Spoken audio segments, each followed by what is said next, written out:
Se on mielenkiintoinen teos. Luuletko sä, että ihmiset ymmärtää ilman selitystä sen? Mistä mä oon nähnyt niin paljon sellaisia typeriä taideteoksia, jotka ei ymmärrä ennen kuin teet taiteilija viikkuu ja syöllä tai ymmärrä ennen kuin teet. Jos sitten piirrän näin kiven tarkalleen. Sitten kun kivi on ääriviivoiltaan valmis, niin värjään, otan tosta vähän haalehtavaa ja värjään kiven sisällä. Sillä siis näin tällä lailla. Sitten teen toisella lailla. Minä otan pikkupenseli. Näin.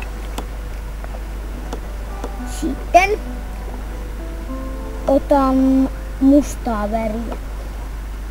Näin. Pidän siron varren, oksat. Näin. Vähän lisää väriä, että se näkyisi. Katsokaatte. Näin. Ja sitten otan oikean väristä väriä ja maalaan siihen lehdet.